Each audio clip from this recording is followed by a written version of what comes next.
Bonjour à toutes et à tous, bienvenue pour cette troisième journée du VAP Expo Paris. Nous allons parler ce matin de 3 pays différents, les États-Unis, la Chine et la France. Avec moi ce matin Arnaud Dumas de Roli, le président de la FIVAP. On va se dire tu Arnaud? Oui, on peut, oui. On peut, merci. Et on va se retrouver dans un instant après une petite infographie donc de présentation des États-Unis.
De retour sur le plateau du VAP Expo pour parler des États-Unis avec Arnaud Dumas de Roli.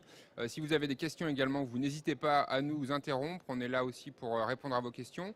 On va essayer de faire un point général sur les États-Unis. Il y aurait beaucoup à dire et en une demi-heure, ça va être difficile de balayer l'ensemble du spectre. Mais je pense que le premier point, Arnaud, qu'on peut éclaircir, c'est celui du nombre de vapoteurs. Parce que c'est vrai que sur le slide que nous avons vu, on voyait 3 millions de vapoteurs. Et lors de ce salon VAP Expo, on a aussi compris avec nos confrères américains que même si on n'avait pas d'études chiffrées encore stables sur le nombre de personnes qui utilisent la cigarette électronique, on serait sur des estimations plus importantes aujourd'hui de l'ordre de 8 à 10 millions de vapoteurs aux États-Unis, ce qui ferait bien sûr de ce pays le premier marché mondial. C'est exactement ça. Il y a beaucoup plus de gens qui se mettent à la vape là-bas parce que le produit est vendu partout. On a plusieurs canaux de distribution. Les canaux de distribution existent depuis très longtemps par rapport à ce qu'on peut trouver en France. Voilà, donc il y a 5000 vape shops, mais c'est vrai qu'ensuite, tous les centres de distribution type centres commerciaux ou stations-service, Voilà, on peut en trouver les partout. Walgreens, les Albertsons, les Publix, les réseaux de stations-service. C'est des réseaux qui sont très très développés aux US depuis très très longtemps. Donc les réseaux existent déjà, les produits existaient déjà sous forme de ciga-like et ils commencent à être introduits maintenant sous forme de reconstructibles et de liquides. Par rapport à la réglementation, parce que c'est vrai qu'il y a énormément de questions de la part des Européens quant à la législation des cigarettes électroniques aux États-Unis, on a vu la FDA se saisir du dossier avec la volonté d'assimiler la vape aux produits du tabac. Est-ce que tu peux nous en dire plus à ce sujet ? Alors, la procédure que la FDA a enclenchée, en fait, vous avez quelque chose qui s'appelle le Tobacco Control Act aux US, qui est censé délimiter tout ce qui peut se faire en termes de vente de cigarettes et de tabac. Pour l'instant, la cigarette électronique est incorporée dans ce Tobacco Control Act. Le problème, c'est que aux US, il y a différents types de législation.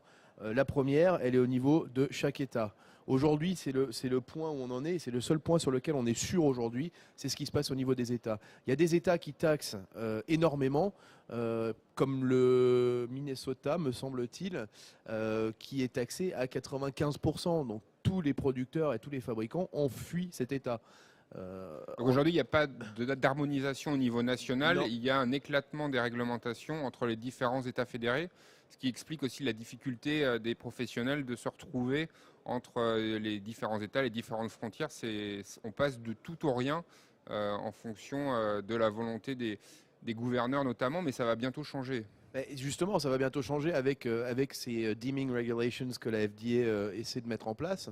Le fonctionnement de cette réglementation, c'est qu'ils font un appel au public pour commenter sur une réglementation prédéfinie. Cette réglementation, ils l'ont sortie de leur sac très très rapidement, sans trop y réfléchir.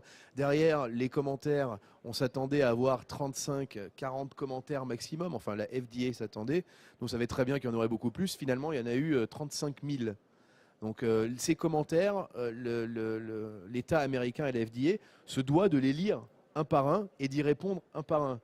Donc, vous pouvez bien imaginer bien l'administration française qui va lire 35 000 commentaires et qui va y répondre un par un. On sait que ça va prendre 3-4 ans. Donc aux US, ça va être pareil.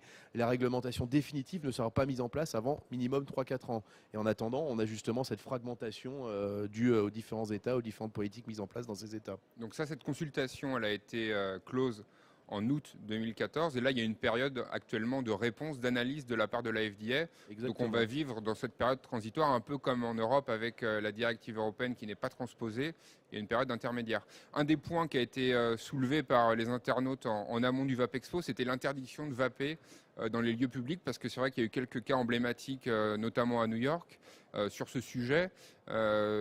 Comment les acteurs se positionnent par rapport à l'interdiction de vaper? Souvent on dit que les États-Unis donnent le ton ensuite sur les principales régulations en matière de tabac.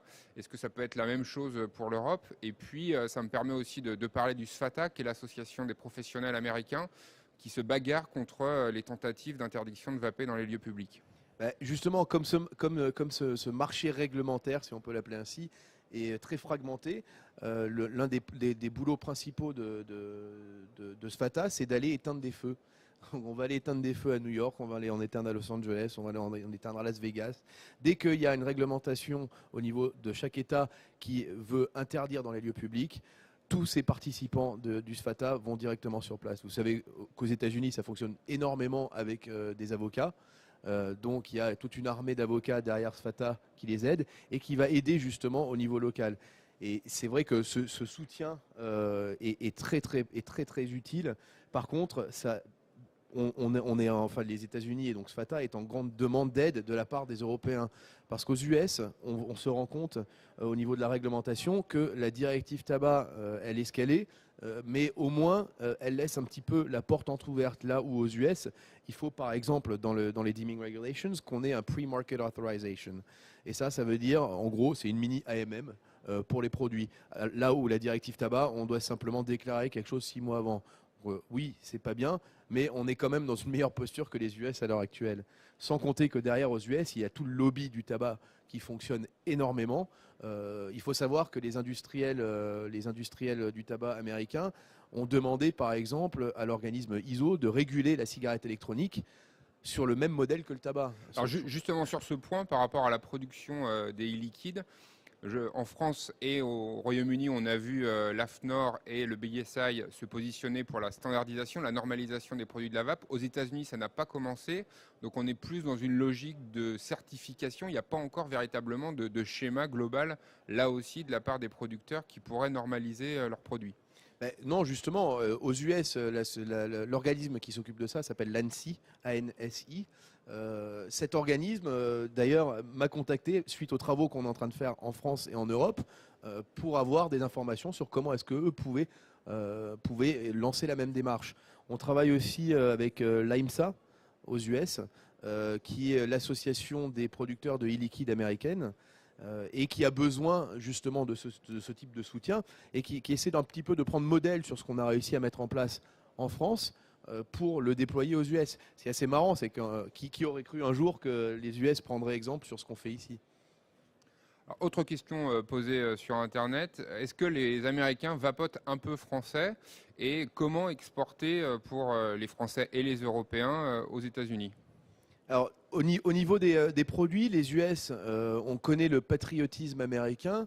C'est un peu la même chose, le même phénomène qu'on a en France. Quand on a le choix entre un liquide français, un liquide polonais, un liquide chinois, en France, le consommateur va préférer s'orienter vers un liquide français.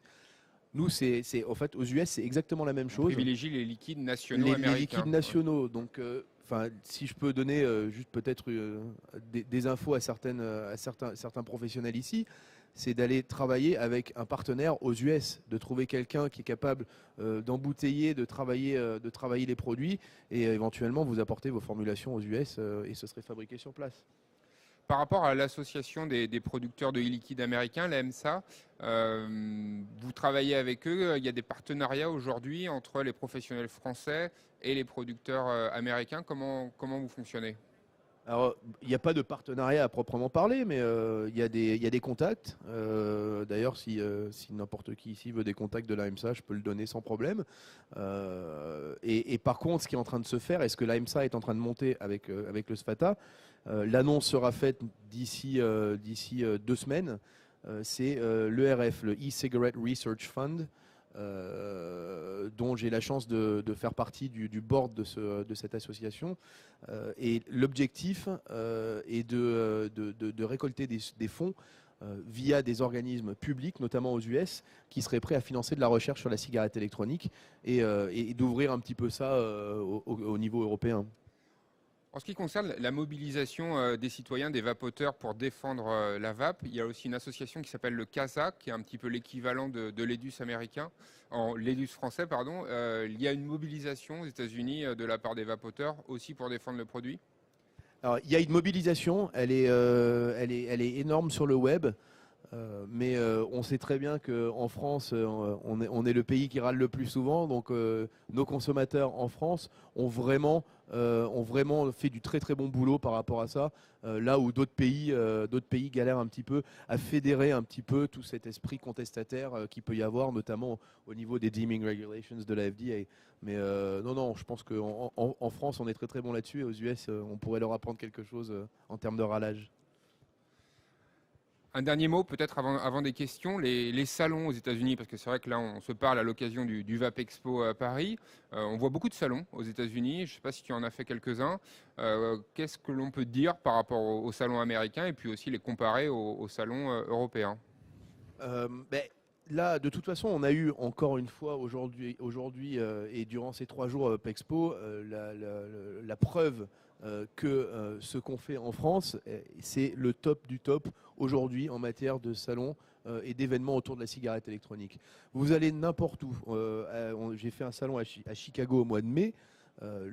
Tous les professionnels étaient là. Il y avait beaucoup de gens, mais quand on rentrait dans le salon, on avait l'impression d'être sur un salon associatif. Il n'y avait pas ce côté professionnel qui peut ressortir d'un salon comme le Vape Expo. C'est pareil, que ce soit en Allemagne, que ce soit n'importe où en Europe où on a pu voir des salons, il n'y a rien qui a le prestige que le Vape Expo peut avoir ici. Et encore une fois, j'ai eu un coup de fil ce matin d'un journaliste du New York Times qui m'assurait être super impressionné par ça. Il ne s'attendait pas du tout à ça. Donc on va peut-être parler du Vape Expo dans le New York Times. C'est ça l'info du matin. Voilà. Bon. Est-ce qu'il y a des questions? Pas de questions? Alors on va parler de la Chine sans tarder. Merci beaucoup Arnaud d'avoir répondu à la question.